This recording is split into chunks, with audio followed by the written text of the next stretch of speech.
I'm sorry. Ooh, sorry. Ooh, I'm so sorry. Sorry. Ooh, please forgive me. I'm sorry. Sorry. Hey Thrivers, welcome back. Today I want to talk about something that took me years to recognize within myself. How often I used to say, I'm sorry, even when I hadn't done anything wrong. And it wasn't just politeness, it wasn't kindness, it was definitely trauma. Because when you grow up navigating childhood trauma, especially in environments where you didn't feel safe or emotionally supported, apologizing becomes a survival tool. You learn to apologize for taking up space. You apologize for being in the way. You apologize for having needs. And that habit doesn't just disappear. So when you become adult, you still say, I'm sorry. I used to say it so much for speaking up, for asking questions, for just simply existing. And my husband one day was saying, please, can you please stop saying you're so sorry? It almost annoyed him. So I had to ask myself, why am I constantly apologizing? Who taught me that my presence was a problem? And what I discovered was this. There's a difference between apologizing as a whole healed person and apologizing from a place of unhealed pain.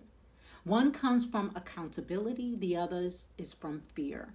Fear of rejection, fear of punishment, fear of not being enough.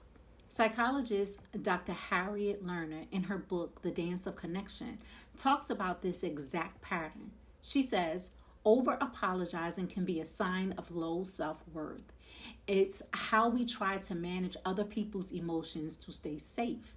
And research backs this up. Trauma survivors often develop hypervigilant behaviors, including excessive apologizing as a way to avoid conflict and danger. But here's the truth.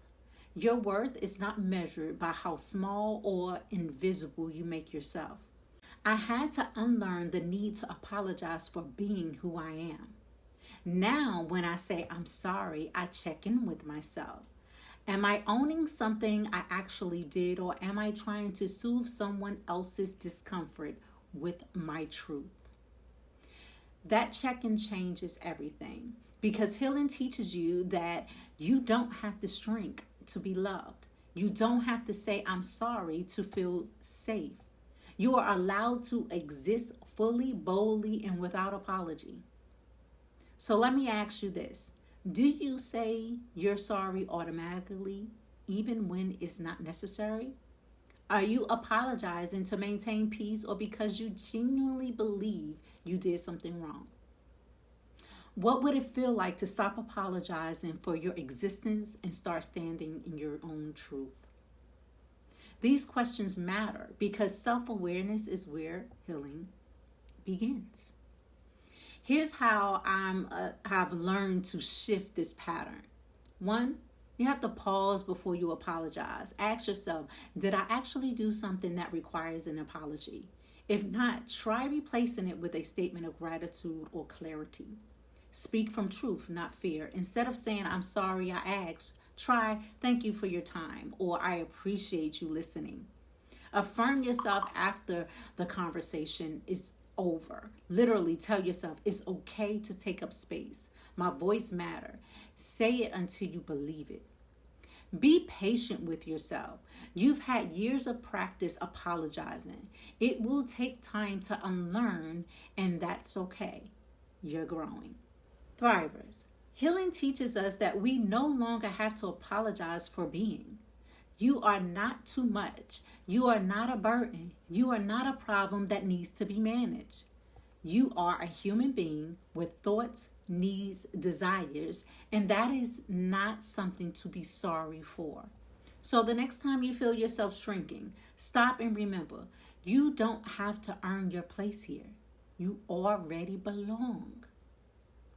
If this message touched something in you, share it with someone else who needs the reminder. And if you haven't yet, subscribe and join this space where we are learning, growing, and showing up fully together.